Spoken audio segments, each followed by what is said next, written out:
এগুলা নিয়ে কথা বললে সেই নাই হয়ে যায়। এই জন্য এই বিষয় নিয়ে কেউ কথা বলে না, কেউ বলতেও চায় না। ভারতের গোয়েন্দা সংস্থা রয়ের ভয়ঙ্কর ষড়যন্ত্রে রয়েছে এখনো বাংলাদেশ। কেউ বিশ্বাস করেন আর না করেন, এই রয়ের বিষয়ে কথা বললে সে আগে গায়েব হয়ে যাইতো, আর এখন হয়তো গুলি করে মারবে, এতটুকু পার্থক্য। এর পরিকল্পনায় রয়েছে বাংলাদেশের বিগ বিগ বড় ব্যবসায়ী বিভিন্ন রাজনীতি দলের বড় বড় নেতাকে মানি পাওয়ার দিয়ে কেনে। গোয়েন্দা, এনএসআই, ডিবি এগুলা এখনো তাদের দখলে। জুলাই আগস্টের পরে আমার দেশের গোয়েন্দা প্রধান একটা ভিডিও বড় বড় সব জায়গায় এখনো রয়ের এজেন্টের দখলে। আরো তথ্য চান? পাকিস্তানের একজন সাংবাদিক জিও টিভির মাধ্যমে প্রচার করেছিল।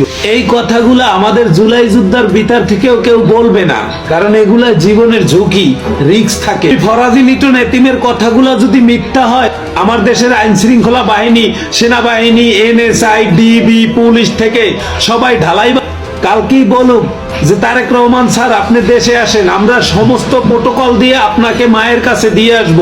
বিগত দিনে যেভাবে নিরাপত্তা দিয়েছি আগামী দিনগুলোতেও দেব। সে কথা কেউ বলবে না, কারণ শস্যর মধ্যে ভূত। বলতে হবে কাদের? দেশনেত্রী মাকে ভালোবেসে যারা স্বার্থ ছাড়া বিএমপি করে তাদের। আমরা ঠিকই বলবো, সেই সময়টা খুব শিগগিরই, বেশি দূরে না, তাও রাজপথে দাঁড়িয়ে।